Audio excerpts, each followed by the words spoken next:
Hey, listening squirrels, we're on chapter 31. Only 4 more chapters, I think, after this one. Mrs. Matilda Pittman in Rilla of Ingleside. Rilla and Jims were standing on the rear platform of their car when the train stopped at the little Millward siding. The August evening was so hot and close that the crowded cars were stifling. Nobody ever knew just why trains stopped at Millward siding. Nobody was ever known to get off there or get on. There was only one house nearer to it than 4 miles, and it was surrounded by acres of blueberry barrens and scrub spruce trees. Rilla was on her way into Charlottetown to spend the night with a friend, and the next day in Red Cross shopping. She had taken Jims with her partly because she did not want Susan or her mother to be bothered with his care, partly because of a hungry desire in her heart to have as much of him as she could before she might have to give him up forever. James Anderson had written to her not long before this. He was wounded and in the hospital. He would not be able to go back to the front, and as soon as he was able, he would be coming home for Jims. No. Rilla was heavy-hearted over this and worried also. She loved Jims dearly and would feel deeply giving him up in any case. But if Jim Anderson were a different sort of man with a proper home for the child, it would not be so bad. But to give Jims up to a roving, shiftless, irresponsible father, however kind and good-hearted he might be, and she knew Jim Anderson was kind and good-hearted enough, was a bitter prospect to Rilla. Remember that mess she found him in. That wasn't great. Taking him in a soup tureen. Oh my gosh. It was not even likely Anderson would stay in the Glen. He had no ties there now. He might even go back to England. She might never see her dear sunshiny, carefully brought up little Jims again. With such a father, what might his fate be? Rilla meant to beg Jim Anderson to leave him with her, but from his letter she had not much hope that he would. If he would only stay in the Glen where I could keep an eye on Jims and have him often with me, I wouldn't feel so worried over it, she reflected, but I feel sure he won't, and Jims will never have a chance. And he's such a bright little chap. He has ambition wherever he got it, and he isn't lazy, but his father will never have a cent to give him any education or start in life. Jims, my little war baby, whatever is going to become of you? Jims was not in the least concerned over what was to become of him. He was gleefully watching the antics of a striped chipmunk that was frisking over the roof of the little siding. As the train pulled out, Jims leaned eagerly forward for a last look at Chippy, pulling his hand from Rilla's. Rilla was so engrossed in wondering what was to become of Jims in the future that she forgot to take notice of what was happening to him in the present. What did happen was that Jims lost his balance, shot headlong down the steps, hurtled across the little siding platform, and landed in a clump of bracken fern on the other side. Rilla shrieked and lost her head. She sprang down the steps and jumped off the train. Fortunately, the train was still going at a comparatively low speed. Fortunately also, Rilla retained enough sense to jump the way it was going. Nevertheless, she fell and sprawled helplessly down the embankment, landing in a ditch full of rank growth of goldenrod and fireweed. Nobody had seen what had happened, and the train whisked briskly away round a curve in the barrens. Rilla picked herself up, dizzy but unhurt, scrambled out of the ditch, and flew wildly across the platform, expecting to find Jims dead or broken in pieces, but Jims, except for a few bruises and a big fright, was quite uninjured. He was so badly scared that he didn't even cry, but Rilla, when she found that he was safe and sound, burst into tears and sobbed wildly. "Nasty old twain," remarked Jims in disgust, "and nasty old God," he added with a scowl at the heavens. A laugh broke into Rilla's sobbing, producing something very like what her father would have called hysterics. But she caught herself up before the hysteria could conquer her. "Rilla Blythe, I'm ashamed of you. Pull yourself together immediately. Jims, you shouldn't have said anything like that." "God threw me off the twain," declared Jims defiantly. "Somebody threw me. You didn't throw me, so it was God." "No, it wasn't. You fell because you let go of my hand and bent too far forward. I told you not to do that. So that was your own fault." Jims looked to see if she meant it and then glanced up at the sky again. "Excuse me then, God," he remarked airily. Rilla scanned the sky also. She did not like its appearance. A heavy thundercloud was appearing in the northwest. What in the world was to be done? There was no other train that night, since the 9 o'clock special ran only on Saturdays. Would it be possible for them to reach Hannah Brewster's house 2 miles away before the storm broke? Rilla thought she could do it alone easily, but with Jims it was another matter. Were his little legs good for it? "We gotta try it," said Rilla desperately. "We might stay in the siding until the thunderstorm is over, but it may keep on raining all night, and anyway, it will be pitch dark. If we can get to Hannah, she will keep us all night." Hannah Brewster, when she had been Hannah Crawford, had lived in the Glen and gone to school with Rilla. They had been good friends then, though Hannah had been 3 years the older. She had married very young and had gone to live in Millward. What with hard work and babies and ne'er-do-well husband, her life had not been an easy one. And Hannah seldom revisited her old home. Rilla had visited her once, soon after her marriage, but had not seen or even heard of her for years. She knew, however, that she and Jims would find welcome and harborage in any house where rosy-faced, open-hearted, generous Hannah lived. For the next mile they got on very well, but the second one was harder. The road, seldom used, was rough and deep-rutted. Jims grew so tired that Rilla had to carry him for the last quarter. She reached the Brewster house almost exhausted and dropped Jims on the walk with a sigh of thankfulness. The sky was black with clouds. The first heavy drops were beginning to fall, and the rumble of thunder was growing very loud. Then she made an unpleasant discovery. The blinds were all down and the doors locked. Evidently the Brewsters were not at home.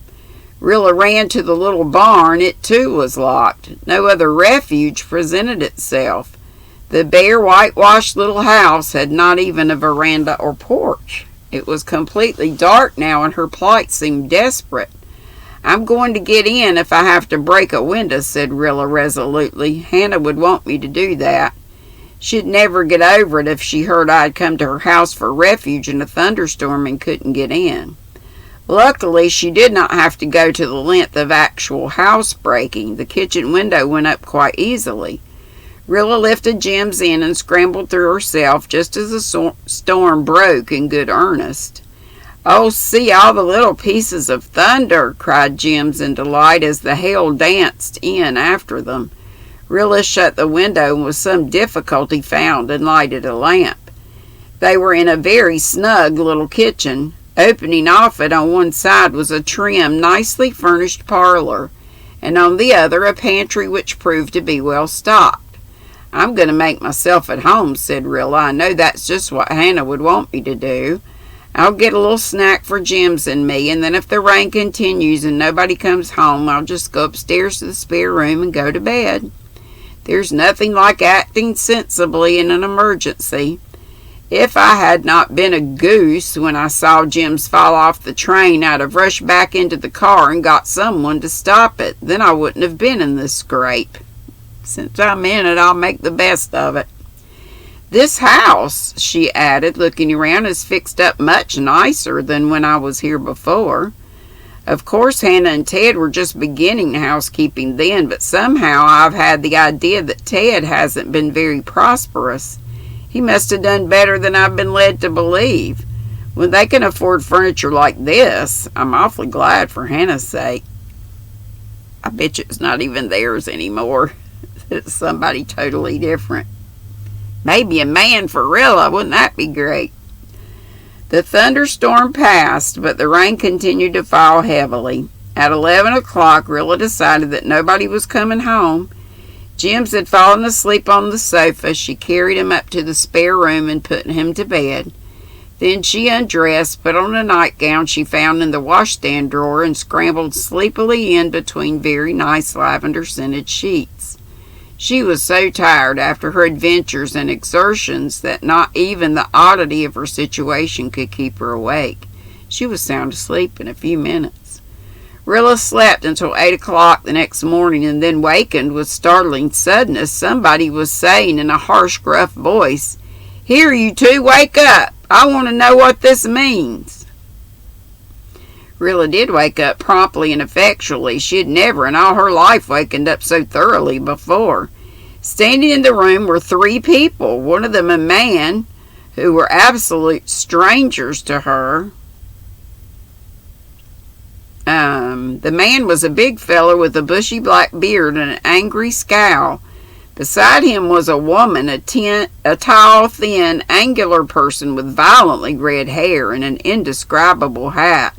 She looked even crosser and more amazed than the man, if that were possible. In the background was another woman, a tiny old lady who must have been at least 80.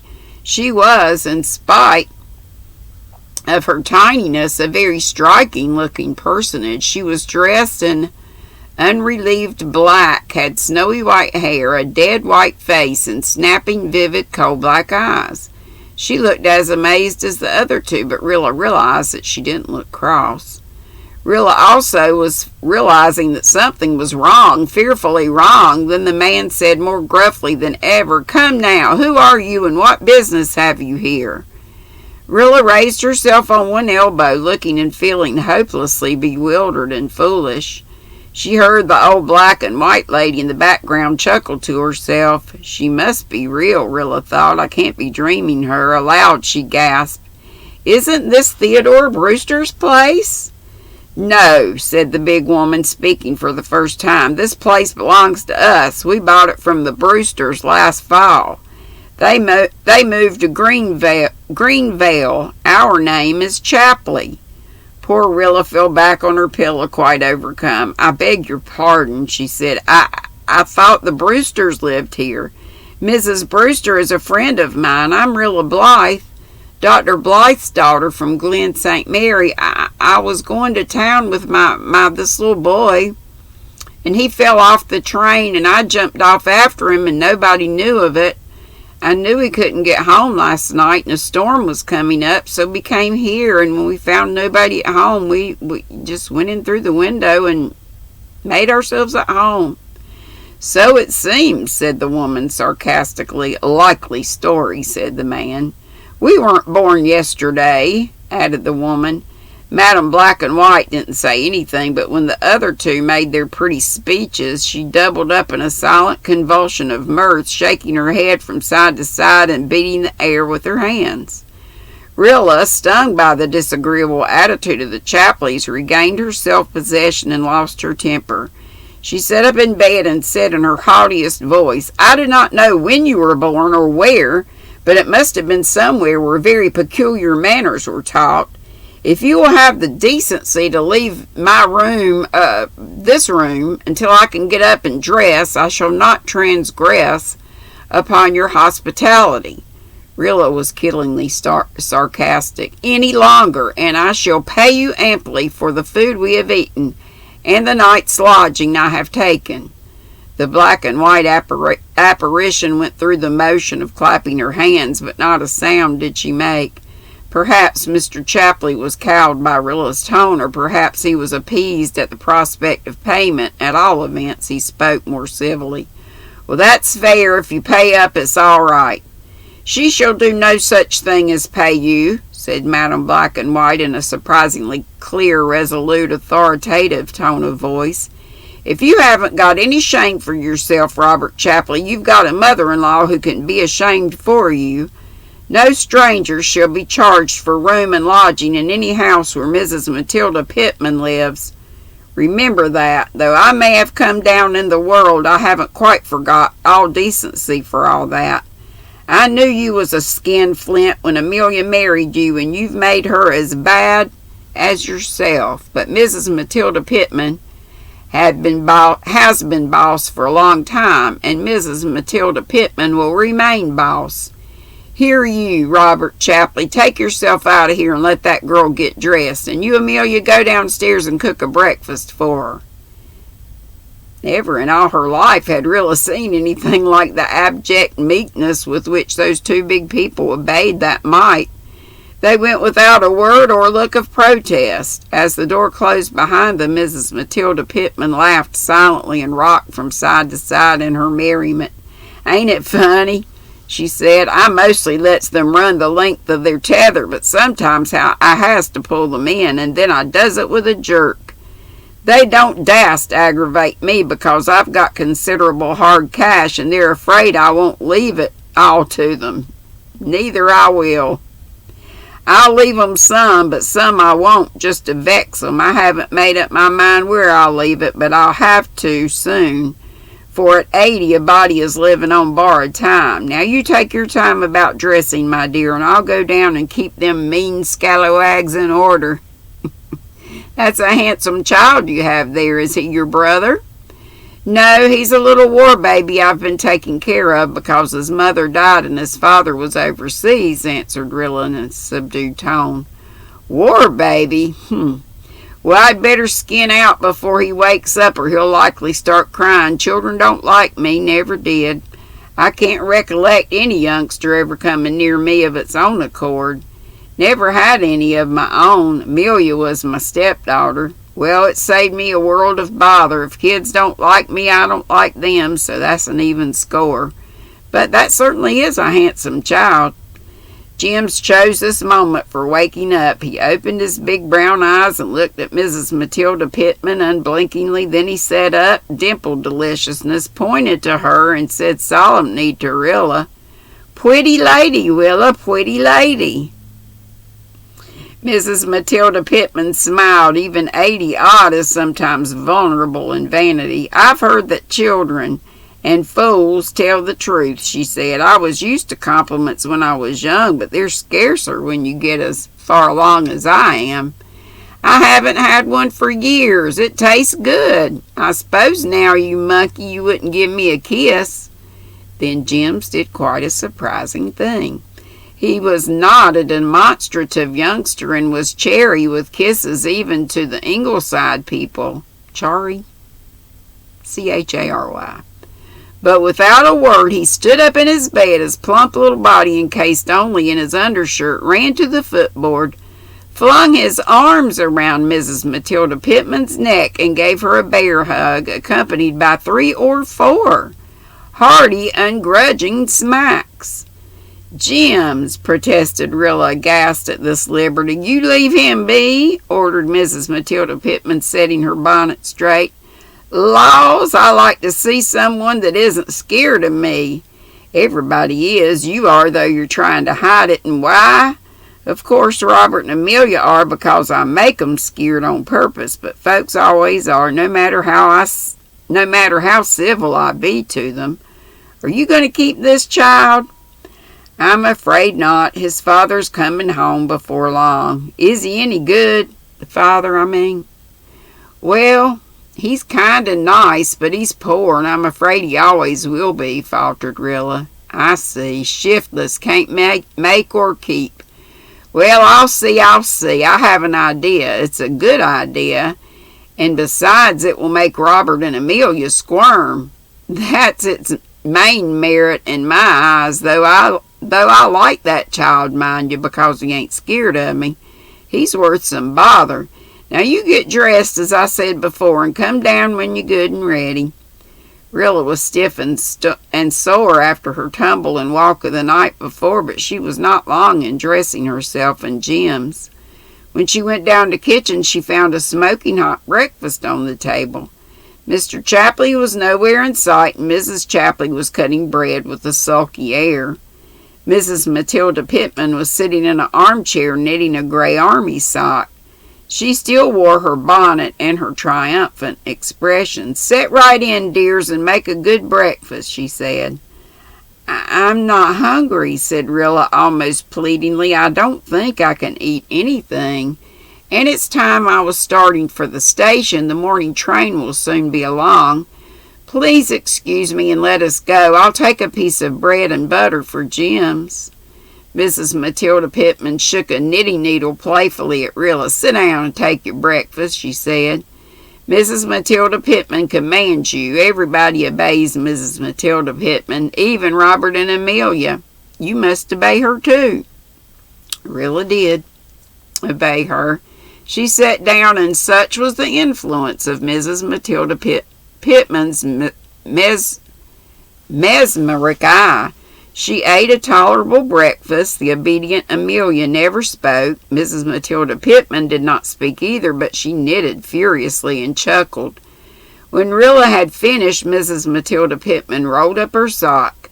"Now you can go if you want to," she said, "but you don't have to go. You can stay here as long as you want to, and I'll make Amelia cook your meals for you." The independent Miss Blythe, whom a certain clique of junior Red Cross girls accused of being domineering and bossy, was thoroughly cowed.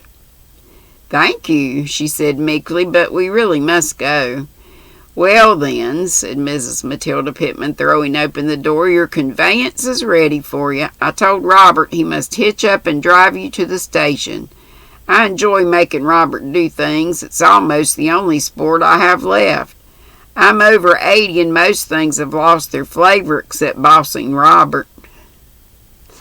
Robert sat before the door on the front seat of a trim, double-seated, rubber-tired buggy. He must have heard every word his mother-in-law said, but he gave no sign. "I do wish," said Rilla, plucking up what little spirit she had left, "that you would let me, then she quailed again before Mrs. Matilda Pittman's eye. "Recompense you for Mrs. Matilda Pittman said before and meant it that she doesn't take pay for entertaining strangers, nor let other people where she lives do it, much as their natural meanness would like to do it. You go along to town and don't forget to call the next time you come this way. Don't be scared, not that you're scared of much, I reckon, considering the way you sassed Robert back this morning. I like your spunk. Most girls nowadays are such timid, scary creeters. When I was a girl, I wasn't afraid of nothing nor nobody. Mind you, take good care of that boy. He ain't any common child. And make Robert drive round all the puddles in the road. I won't have that new buggy splashed." As they drove away, Jims threw kisses at Mrs. Matilda Pittman as long as he could see her, and Mrs. Matilda Pittman waved her sock back at him. Robert spoke no word, either good or bad, all the way to the station, but he remembered the puddles. When Rilla got out at the siding, she thanked him courteously. The only response she got was a grunt as Robert turned his horse and started for home. Well, Rilla drew a long breath. "I must try to get back into Rilla Blythe again. I've been somebody else these past few hours. I don't know just who. Some creation of that extraordinary old person's. I believe she hypnotized me. What an adventure this will be to write the boys." And then she sighed. Bitter remembrance came that there was only Jerry, Ken, Carl, and Shirley to write to now. Jim, who would have appreciated Mrs. Matilda keenly. Where was Jim? And that's all of chapter 31. So that was good though, wasn't it? Chapter 32, Word from Jim. Yay. So, good Lord willing, we'll read that tomorrow. And I hope to see you in just a little while. It's 2:20 as I'm remarking this. And I'll be live at 5. Get your tea ready and your whips and whatnot. And answers to these questions, these 10 questions that probably everybody's been doing now. As Crystal put out the word. Love y'all bunches. Be sweet, don't be ugly. Love ya. Bye-bye.